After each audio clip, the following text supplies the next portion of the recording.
Salkis, somebody random's trying to come on, but I don't come on like that on TikTok, and this definitely ain't no random folks time. It's time for folks that gotta focus. We on with Uh, Salkis Ray today, y'all. Yay! Welcome, Thanks for Salkis. having me. Thank you for having me. Thank you Yes, for having me. I'm excited to be you here. flowing like a pro. Yes, I'm so excited to have Salkis. If y'all don't know who Salkis Ray is, what kind of channels are you using up on the internet? What are you using your free time for? Listen, ladies, with your coins, and I don't just endorse anybody because I'm not wasting money on no riffraff, but this is one of the most prolific artists of our time. And specifically, I'm not an endorser of products. Her artwork. When I tell you, you will find your little girl. You will find your little girl in her artwork. So please go to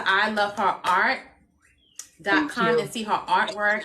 And this is all I'm a coach for many years, but I always keep a coach in my back pocket because I understand and I value the coaching process. Somebody who you trust to give you honest feedback with another set of eyes. If I got poo-poo in the back of my head, I want somebody who I trust to tell me what's going on. So Right. this is one of the people in my circle of influence that help me stay sharp with a critical eye and make sharp decisions. So this I is appreciate Salkis you. Ray, y'all. I mean, I can't say enough about Salkis. Please tell everybody about yourself. Oh my goodness. Tell them about myself. Well, what's my introduction here? I am an artist, an author, a poet, a spiritual advisor, life coach, medicine woman. And I'm also the founder and the ambassador of the Ugly Girls Club. And our tagline is I refuse to be defined by how I look. So I created a coalition of women who are sort of divestors from the typical standard of beauty. Like we're getting off that Ferris wheel to nowhere of worrying about how we look and putting looks before health, before sanity, before quality of life, and that sort of thing. I wanted us to shift our focus to more of a holistic way of thinking and more of a honoring ourselves despite what society may decide that we place in as far as looks are concerned. Because I find that a lot of women that I coach neglect their health. Hmm. They neglect their physical health. They neglect their mental health. They neglect their finances. I mean, everything. They put everything on the back burner to be or to focus on beauty. And, beauty is not even fixed. It's transient. You'll have it today and then you don't have it tomorrow because of whatever illness, circumstances, things happen. And if you live long enough, of course, if you live long enough, you're going to deal with old age and the changes of life and the transitions that you're not going to be able to run away from. So I'm really a supporter of women getting the lesson sooner than later, like not waiting until you're old to understand that there's more to your life and there's more value that you bring besides how you look. A lot of women, wait till they're old to really try to figure out, okay, who am I and what have I come here to do and what value do I really bring? That's going to be a question that most women have to ask themselves. But a lot of women are doing that later on in life. And for unattractive women or ugly girls, that question has to be answered sooner because we're not the standard of beauty. So these are the things that I try to focus on with the women that I coach. Internal love, true self-love in spite of the packaging, and you don't have to be allow people to demean you and disrespect you and give you less effort because of how you look either. So those are my messages for the most part. That's what I'm about. Yeah, I'm so excited to find Salkis. Salkis, I came across your page being what some people call a health nut. My family would say I'm a health nut. I don't know if I would call myself so much a health nut. I don't think that's a shameful thing.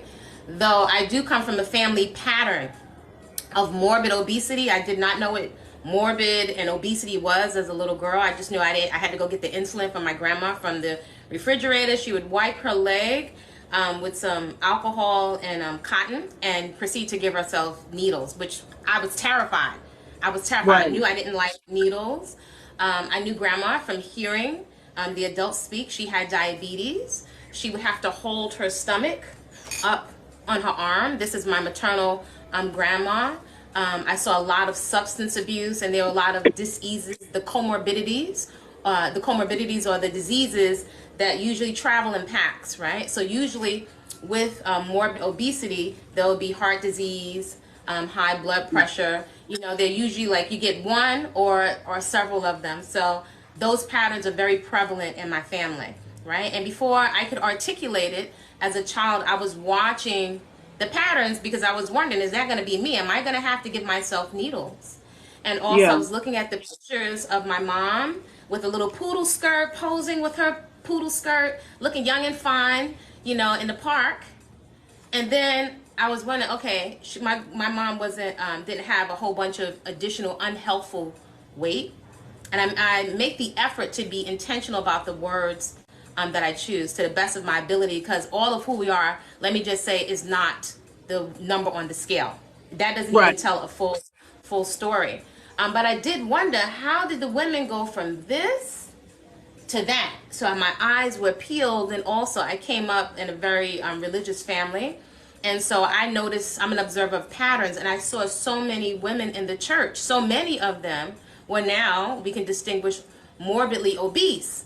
And we're constantly at church, 6 o'clock service, Sunday school, 9 o'clock service, sometimes 12 o'clock, then rushing home to bring more food for pastor, some trays of potato salad and rice and beans and all this other stuff. So this was a Yeah. distinct pattern, and I was wondering if that was going to be me.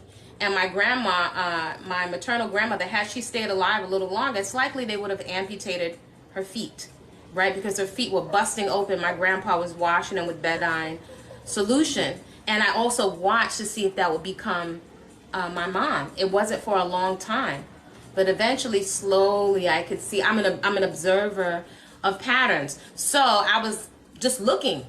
What's the pattern? I could see something with the food, and I was able over the years to articulate, especially looking at a lot of also drugs. People across the hall, you know, hanging out with my uncles and aunties. I came up when they were doing a hustle. They had beads in their hair with kufis on, and I remember Right. them. Later, I found out they were shooting dope in their hands. Whatever, you see them in their hands were big as boxing gloves, and I saw a lot of the marks from the needles, and I was like confused. Why aren't they scared of needles? Why are they sticking that stuff in their hands? Like, and then other drugs and alcohol. So I was trying to piece it together as I'm looking at the big, gigantic picture of my grandpa silk screen of the Last Supper. And I'm like, if this, at some point, I'm like, if this is what they're getting out of church, it doesn't appear to be working. And at some point, I was able to, like, something that they're not getting from church and religion, like Yeah. whatever you can't see, the emotional, mental pain, somehow it's not getting fixed in church. So that sent me on a search, right? I figured out food, and I found health food stores in the village. I got a job in the village. And I was meeting different kinds of people, and I would, like a little squirrel, bring stuff back home. Look, I found knishes. Look, I found falafels. So speed it up, years later, it's been 30-something years on this journey, and I'm always, since a young girl, looking for those women who seem vibrant, not perfect, but vibrant, living their best life, being creative, singing and dancing, because I guess I was trying to figure out, like a vision board, what Right. my life is going to look like. I came across Salkis, your older videos, which I love. Salkis with her little Okay. curls and the dry brush massage. I loved your older videos. I couldn't get enough of those videos, the older videos. And you Okay. said, y'all better catch it, because this is about to, I don't know what's going on with the internet. And not all this stuff Yeah. is going to be made available. And eventually you privatize a lot of your stuff. But I know a quality coach when I find one. And all about the health. I remember your raw vegan days, the self-experimentation. So I could relate to taking the risk and investing the money in education and experimenting and in Right. coaching. So I could hear certain things in your language that you have made big distinction: investments, money, time, coaches, Experimentation. Mm-hmm. experimentation on yourself for the years, and that's to me how you get clear, which is one of my principles. Clarity is worth its weight in gold. So I was like, yeah, she's done. It's not like you're just mimicking the groupthink out here. You've tried a lot on for size, and I think many people, I don't know, something with the internet where we just like, it's very mob like. People find their personality and just Yeah. follow kind of blindly if it's raw food. And there's nothing wrong with these different things. I don't think there's any way around self-experimentation, but there's somehow a lack of critical thinking and also a lack of results, when it comes to our eating healthy. I don't know, what do you think about that? Well, it is a lack of results because everybody makes a religion out of everything, and you really got to start listening to your body, because there's a lot of ways to skin a cat. I've tried all types of diet: carnivore, vegan, fruitarian, vegetarian, pescatarian. I mean, just the whole thing, the whole thing.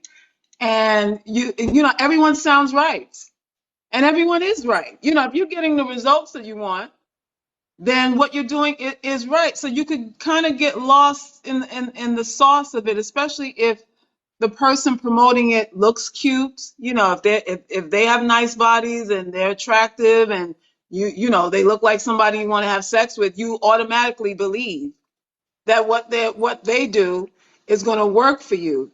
But you really have to do some exploration and some self experimentation and some note taking about how you feel before or after a meal. Like, how are you affected? Are you lethargic?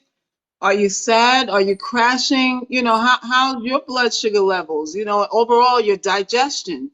If you're not digesting properly, I don't care how healthy it is, you're not getting the nutrients. So you got to kind of figure out, is my body functioning the way it's supposed to with what it is I'm consuming right now? Is my body happy with what I'm consuming? Forget this one is right and that one is right and this is perfect and that's perfect. Start with where you are and what's on your plate, especially the stuff that you love.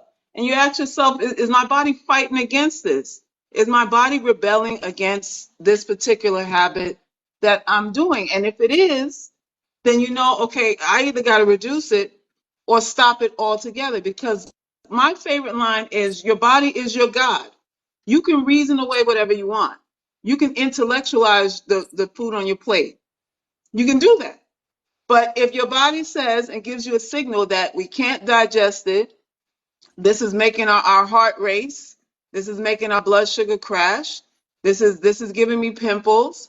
This is giving me fibroids. This is giving me whatever it is. Then you gotta let it go. And no matter what kind of intellectualizing you're doing or reasoning that you have for consuming it, your body dictates to you what you can and cannot do. So you can get the antacid, get the Tums, get the aloe vera juice or whatever it is you use to consume in order to not have heartburn when you eat certain things. But you pay for it eventually later on, because a lot of the stuff that we do just masks symptoms, and eventually your body starts to not be able to help you. It's overloaded, right? Burned it And out. at You that point burnt you're in it out. trouble.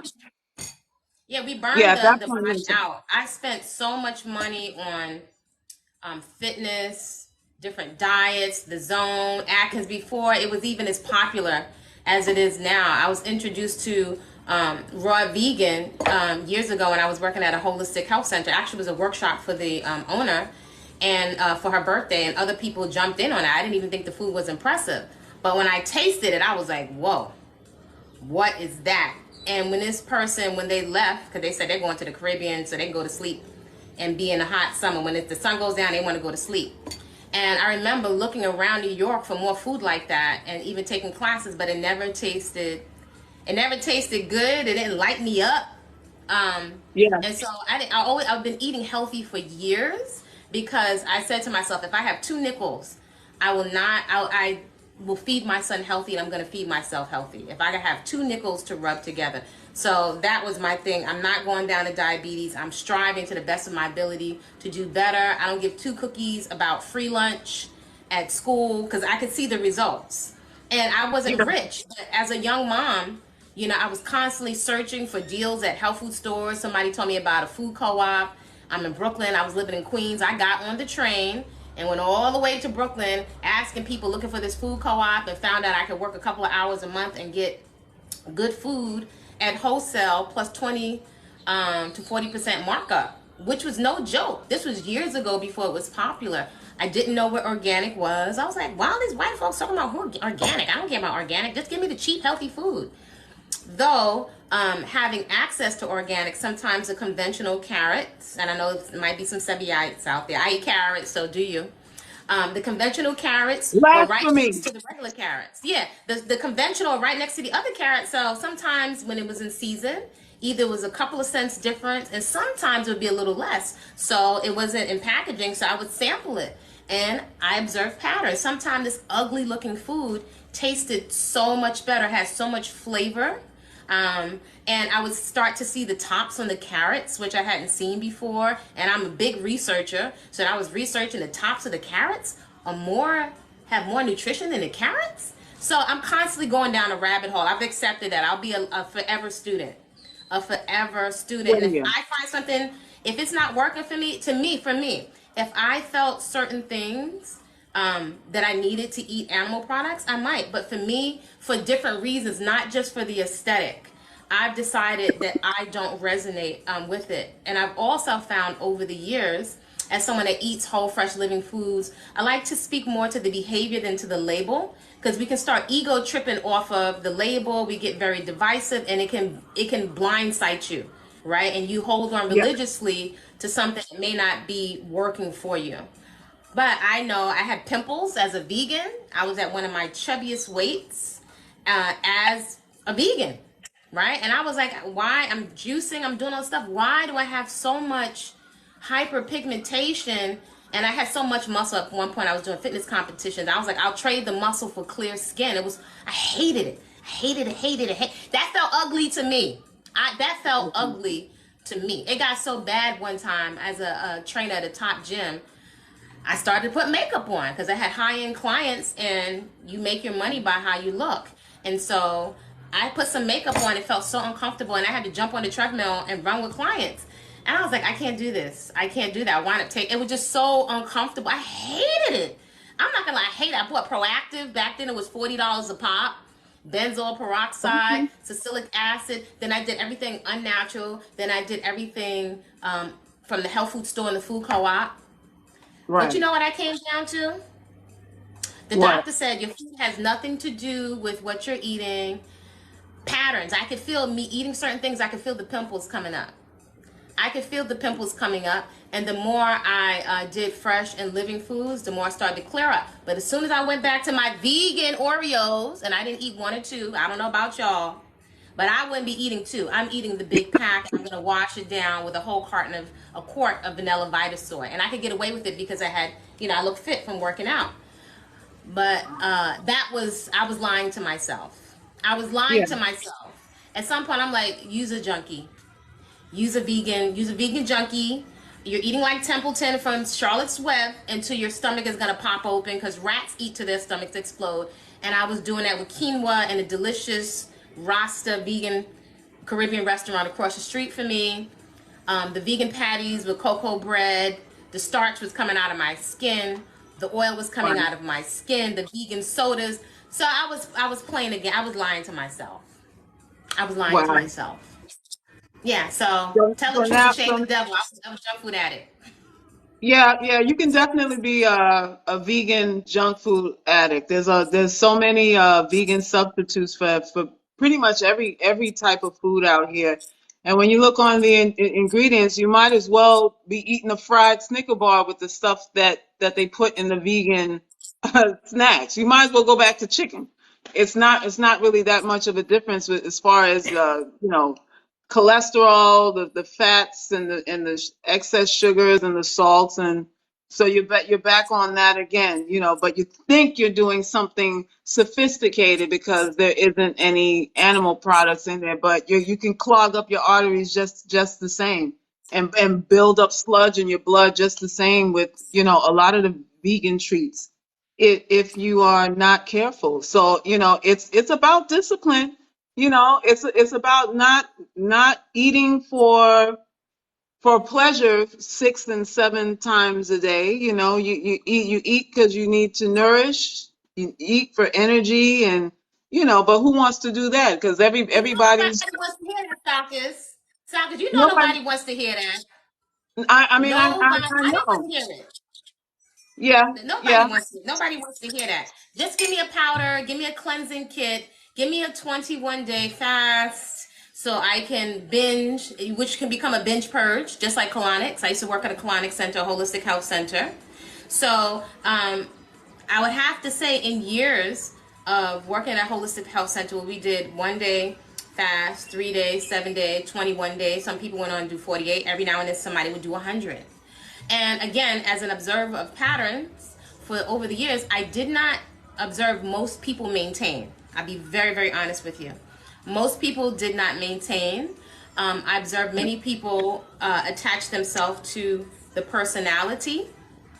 yeah, um yeah, attach themselves to the personality, and their bodies may be a bit different than the personality. For example, one of my mentors, she had severe asthma. That wasn't my thing. My thing wasn't asthma. I wasn't even obese. I've been chunky, but I wasn't obese. But the acne was something, and I was very clear of the patterns, right, of what was coming from me, because my consumption patterns were the same as my family. So, for example, I grew up with a pattern of soothing, and rather than make ourselves bad or wrong, I think perhaps it can be more beneficial to look at the pattern. For example, I don't think self-soothing is not wrong, right? Babies suck their thumb to soothe yourself, especially when we're in an environment where we're constantly being triggered. Constant microaggressions, the music feels very unsafe, there's bombs going off on the TV, the stuff going. So your nervous system is and your CPU, your brain, your central processing unit, is processing all that information. So it would make sense that we soothe ourselves, and the most socially acceptable way to do that is with food. So I think perhaps it really takes courage to take some time away from the group think and your favorite icons and personalities to do some yeah. self-reflection and assessment, so you can determine, well, I don't have asthma, or if I'm underweight, maybe I don't need to do the same exact program as them, but understand, invest the time to learn how to work certain principles into our own life, so we can get off the whole stroll of constant products, everything for everything, holistic, unnatural. I feel like we're constantly on the whole stroll. We're We constantly are. on the whole. It's like a train. A train. We're on. Everybody's taking a turn. The corporations, pharmaceutical companies. Now I'm seeing people that never personality types on YouTube. I'm seeing vanilla men that look like regular guys, like house husbands or whatever. These guys selling colon cleansers. I've seen people that they were never in this genre. I've never seen so many men. I'm not making it wrong, and young men selling herbs and healing products. And I'm not saying it's bad or wrong, but I'm an observer of patterns and trends.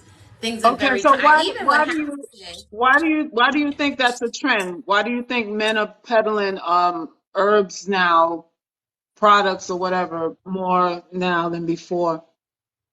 Why is because that a women listen trend? to men. Because women listen to men. That's why, to be That's quite true. honest. For some reason, we'll receive, and it's just like anything else. No offense to anybody's religion. I grew up very religious. Um, when it comes in a package of muscle or a smooth Barry White speaking voice, or we have a tendency. Maybe it's just wired in. We'll overlook and give a pass, and I would even say our critical thinking goes mute when we are so when we're sensually stimulated and we're Well, turned on.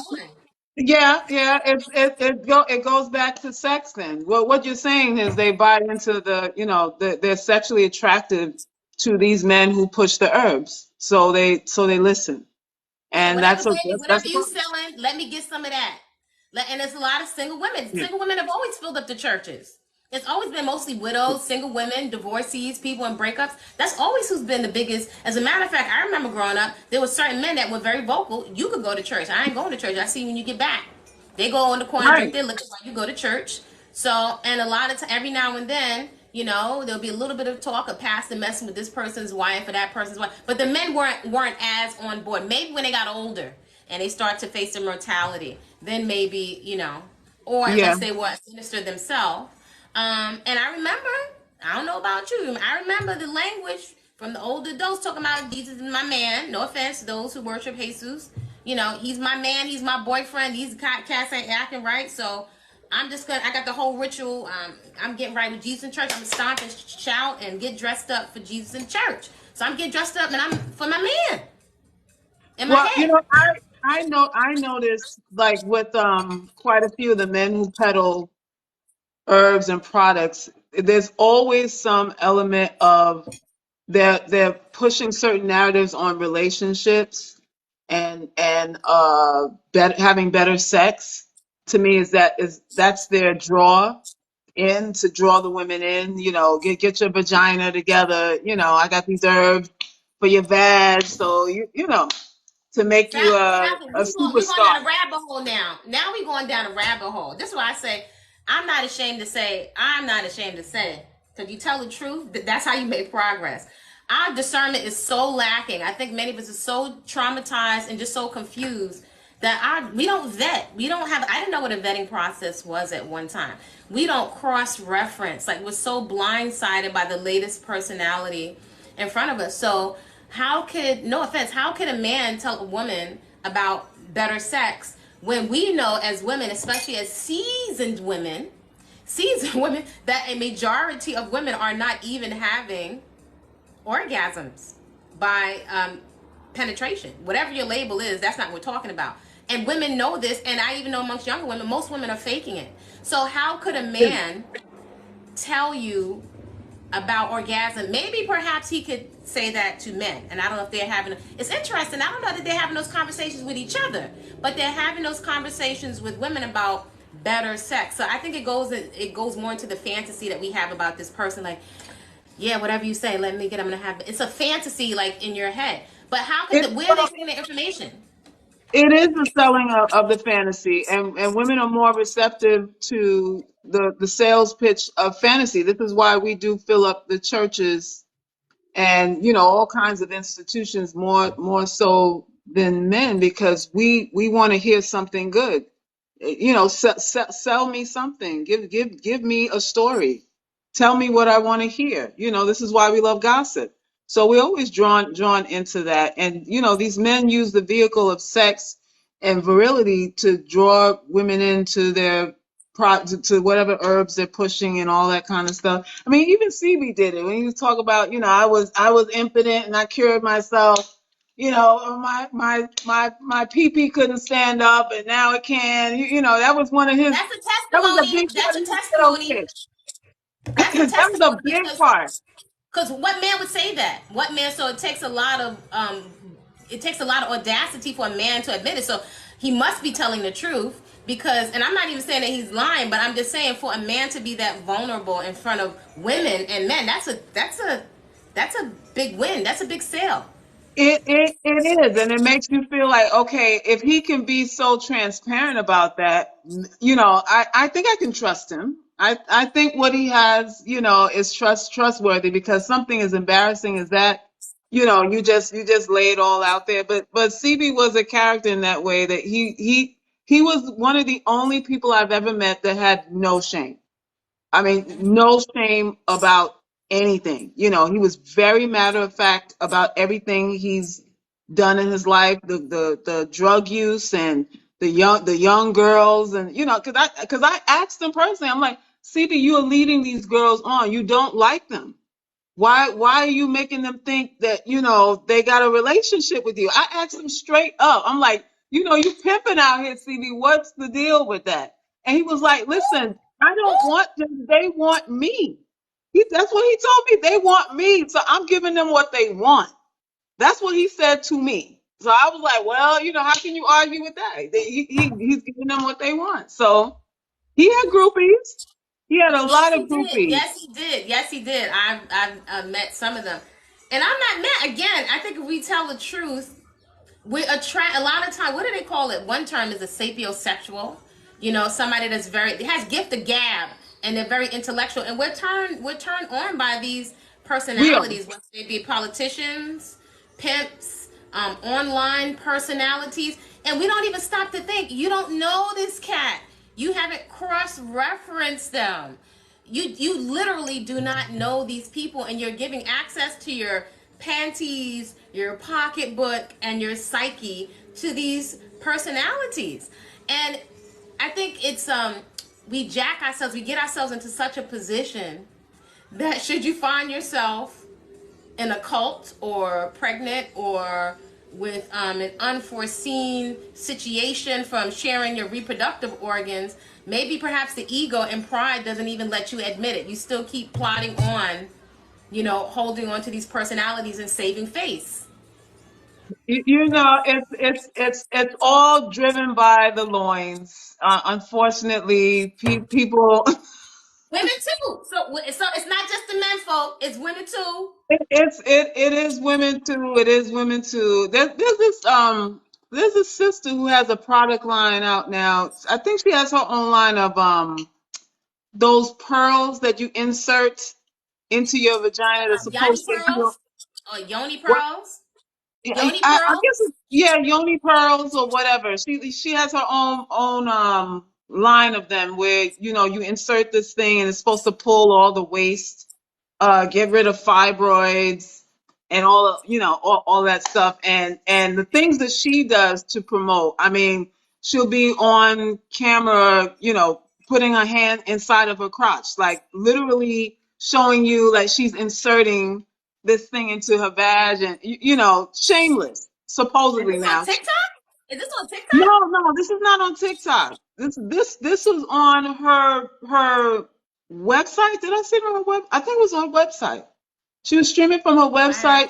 She had a YouTube, and she still has one. As a matter of fact, I can't remember her name offhand, but very, very, very nude, very, undressing herself, touching herself, and all that stuff. And she's promoting these products for reproductive health. So it's very sexual in nature. She had a lot of men following her, of course, and a lot of women were following her too because of the sexuality that she presented, and there's no veil, no filter, because anytime someone shows you that there's no filter, you tend to trust them, because if they're not displaying embarrassment, you automatically think, well, there must be something truthful here, because if it wasn't, you'd be embarrassed, you'd be ashamed, and because you're not displaying any shame, then that means that your product must be good, and that you are authentic, and that you would never lie to me. Supposedly, now, in theory, So that's but that's that's the signaling. That's the signaling. That's the undertone of the story, right? That's what's real. It's not what's the words that are being said, but that's what's being communicated to your subconscious. yeah, Basically, that's the message. yeah, So yeah. I have to say, Salkis, as someone that's had a cabinet full of I don't know how many essential oils, how much herbs. I mean, one time a whole cabinet with just herbs, essential oils. I've done all kinds of stuff. I've gone all the way around the block. I don't even know how much money I've spent on a mint, on book, and I don't regret my investment.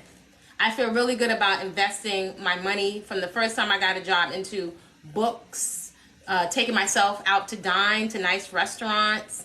Also external, when I came out of culinary school at one of the top restaurants, which was not a vegan restaurant. That was a straight French restaurant. Even Hmm. going into culinary school, when I came in, I was vegetarian. They said, this is not a vegetarian program. I was like, bring it. This is expensive. I'm doing everything else up in here. So I was doing force meats, aka sausages from scratch, chocolate, everything, eggs.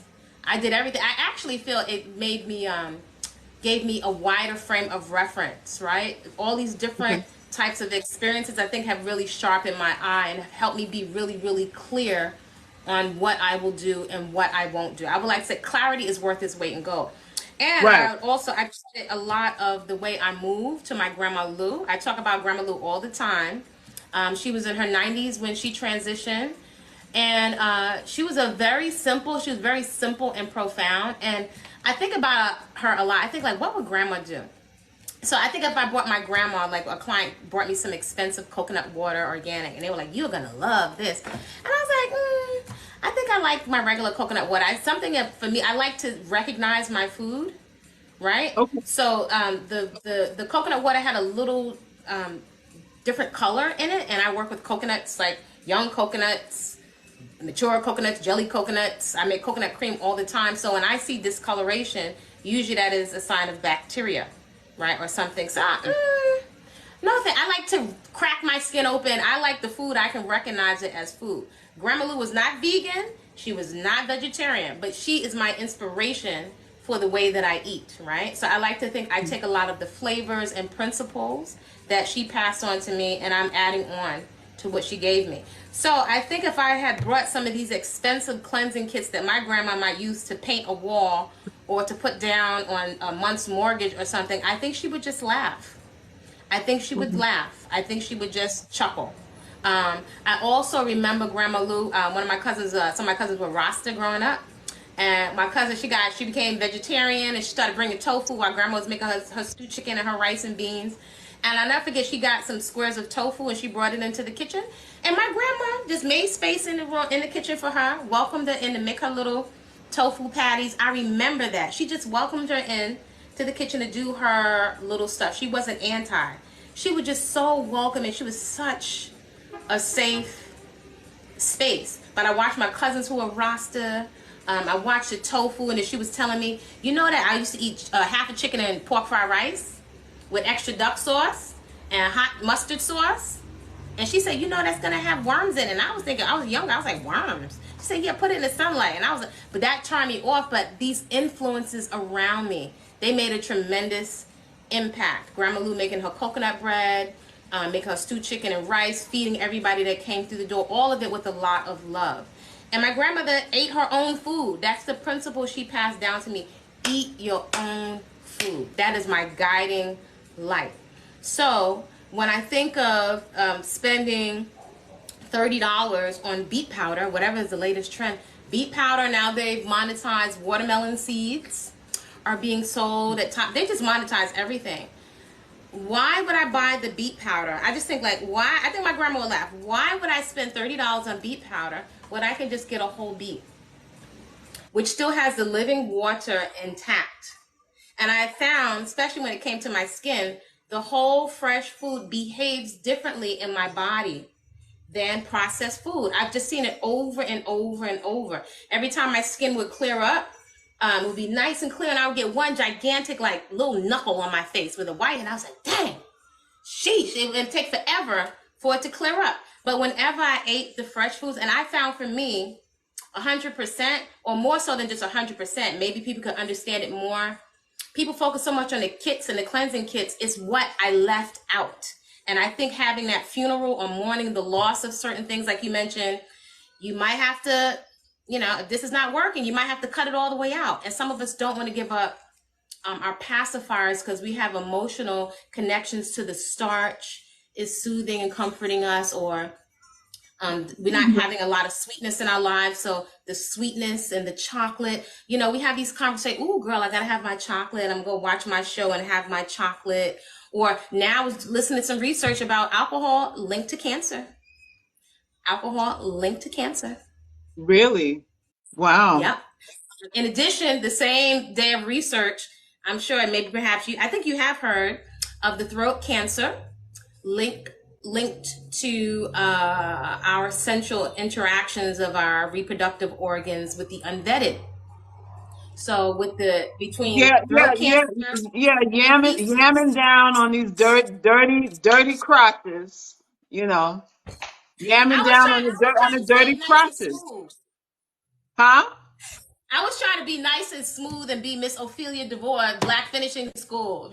I don't know why. You gotta keep it raw sometimes with certain things.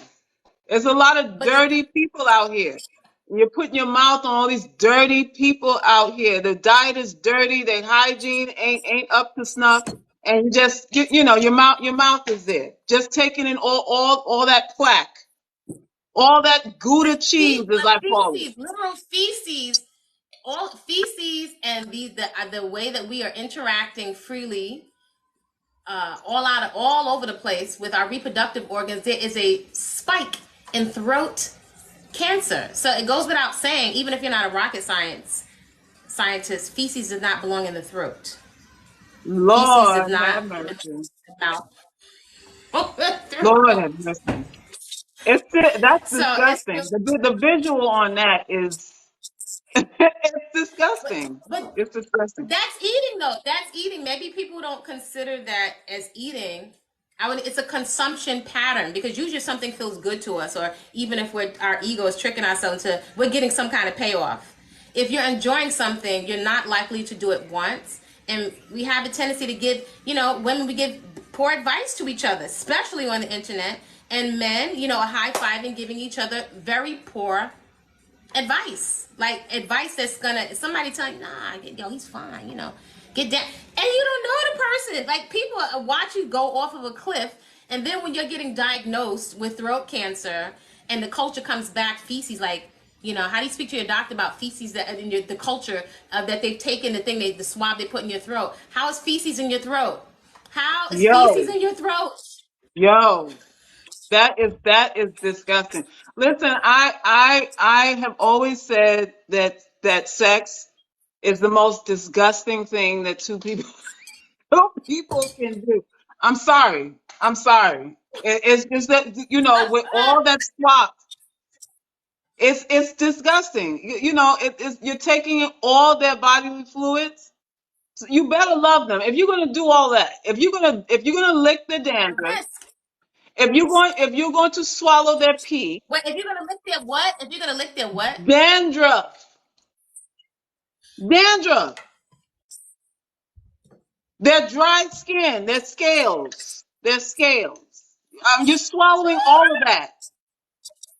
You're swallowing whatever's oozing out the body. Sweat is piss. So you licking and yamming down piss and all that kind of stuff from somebody who you don't even love. Why? Why would you do that? With somebody you just met, somebody you're not committed to, somebody you don't want to marry, somebody you don't want to be a parent to your children, you will be swallowing all their body fluids, getting all that feces in your throat. For what? Just for a good time? Just for a show? Listen, listen. Poor Sex is advice. sex is One a of the reasons, sacrifice. though, poor advice and ignorance. I would definitely say. I remember as a young girl, at 14, we came back from Christmas vacation. Me and two friends, and we were about 14 in junior high school. And I remember one of my friends was pregnant, and we didn't know. We were like, "Dang, girl, what you was eating during the holiday?" We green as ever. Had clueless. What was you eating over the holidays? We was like, "Wow, she ain't big, right?" Three best friends, and then one day she would come back to school, and I heard rumors that she was pregnant, and I was like, "How could she be pregnant? We're 14." So I went to her house to bring her to homework, and she opened the door. You remember, what was it, Grease, with Olivia Newton-John? She comes out. My friend came out and she had a big belly, and I was like, oh. I said, "Who What? did that?" And she was like, "Horsey, one of the older brothers that be in front of the candy store on the hill. Horsey." And I was like, wow. I just like, so she said, "I thought you couldn't get pregnant the first time." So Oh, when you're in a situation, it sounds silly, but when you're in a situation, whatever the information that you've picked up, that's you can and be I like, and I your and I bet he told her that. I bet he told her that. How much you want to bet he told her that nonsense? Lord have mercy. Oh my God! Listen, her whole anything can happen trajectory the of her first life is time. changing. Her whole life changed. I remember reading a book of a beautiful young chocolate young lady that got HIV the first time she had intimate relations, that she had sex. She caught HIV. She wrote a book about it. The first time. Don't you think it's amazing that in this time where everything is there's so much, I can't even call it sensuality. It's just raw, unsafe, unvetted XA. I think it's shocking with the numbers from the CDC. We can't keep up with the amount of new diseases that have come out, that are running neck and neck with HIV. I really put it at, I'm just going to say, I think it's the music, and I do not underestimate programming, right? It's like, why? It's Of course. hypnotic. The beats and the rhythms and your defense mechanisms and your discernment goes down. The amount of celebrity worship where you look at, it's not even conspiracy theories. You just look at Well, the amount of people at well, these the concerts. hot debate now is whether, Janelle Monáe is having a bad influence on, young women now that she's flashing her boobs and doing that sort of thing, and, real risque, raunchy, as opposed to when she first came out, where she was covered from head to toe and she was on some, I want young girls to look up to me, and, that But in why? a positive There's so many light. other people to focus on other than Janelle Monáe. I mean, Well, again, I hear it. she's a headline now because she didn't used to do all this before. Now it's like a whole new leaf, and she's basically saying, I'm finally at a point where I'm not boxing myself in. I don't feel confined and constrained anymore. I'm coming out, and basically doing me. So I think India Ari had spoke out against her flashing her boobs at whatever the Essence Festival, some festival, whatever went down. Oh, she flashed her boobs at a concert or in a venue. And yeah, I think Essence, whatever Essence had going on, she performed, and Meg the Stallion, I think, performed, and India Arie had some choice words like, I love these women, but this is just too much. This No used to be boundaries. no boundaries. It used to be a classy event, and I was monitoring the comments, and most of the women was like, Meg and Janelle can do what they want to do. They're young, they're beautiful, and whatever. India Arie is old, past her prime, and she needs to sit down with her granny panties on. Just sit down and don't have Wow. anything to contribute Wow. to the Wow. conversation. So they Wow. launched So they women dismissed launched her. They ageism. dismissed her. They dismissed her. You They know what? dismissed her. I'm going to say this. I am not a prude. I am by no means a prude. But I Right. would say it is an error, right? If I always have look back and say, what would I say to my younger self or my nieces, right? And I don't tell grown folks what to do, especially not in this volatile climate. Though this is a season of so much information, though I can distinguish, there are a lot of distinctions I have now. I could not make those distinctions at 19, not in my 20s, and barely not even my 30s. There is a big difference between information and wisdom. Not the Sure. same. And it is not until we have made this. Okay, so now, hold on. Let me get ready to cut this fruit up so we can keep it real. Let me refill the water glasses. It is not until we have messed ourselves up, and most people are not, the celebrities and the people are not going to talk about it, and the people that's encouraged you to sleep with whoever, male or female, whatever you want to label yourself, who will give you the high five to do whatever. They're not telling you about the STDs that they have. And people Oh want to no. see you where they are. It's not until you have messed yourself up. And if should you be fortunate enough to be honest one day with yourself and take full accountability, that's when you have a whole shift. Though it's often after you have received consequences that you can't take back. After you have altered your life, you have basically messed yourself up. You've put out little human beings who you can't afford, who are very stressful, who now don't have responsible parents. Now you can't keep up with the work. You've got, most people will not make it out of their 20s without a life-altering STD. They won't. And so I think it's interesting, all of these channels, I'm like, between the femininity and the so-called so-and-so pill and manosphere, I never hear any of these camps and people in between. I never hear any of these camps. You let me know if you heard anything different. I don't hear not one straight by whatever label in between. I never hear any of them talking about self-accountability and responsibility with their reproductive organs. I never hear a championing of or being protective of boundaries for children. I never hear, not from not one camp. Not one. Because if we were going by personal responsibility and accountability, I think it would make you shut up and go in the corner and deal with yourself when you have to be accountable for the choices that you made, and even with what you didn't know. With what you did know, did you follow the crowd, or you trying to do a payback to somebody or prove something, and you messed yourself up in the process with things you can't take back. You can't take the children back. A lot of these STDs you can't take back. A lot of the shame and the guilt, you can't take it back. You Well, mess yourself up. I would say, to bring the point of, bringing up Janelle Monáe and Meg The Stallion and the pushback or the responses that many of the women were saying was that, you know, they shouldn't be responsible for raising your kids. They shouldn't have that kind of influence on your children, on your daughters. And like you said, at 19, you had no clue. 18, 16, you have no clue. At 30, sometimes you're still trying to figure stuff out at 30. And we dismiss the power of influence that these stars, because these stars are idols. People in the music industry, in the entertainment industry, are idols. This is why you pay $1,000 to go see Beyonce, because she is an idol. You It's idolize her. disingenuous, Salkis. It's very disingenuous. And at a It is basic very. level, it there's no responsibility. It's the same. I don't see it any difference as selling drugs in your community. I really don't. Nobody's asking them not to use their sensuality, but as a woman, even if the children that come through your womb, there's no sense of responsibility, which I would think would be a distinction with women. There's no sense of responsibility for anybody that's coming behind you. That's a problem.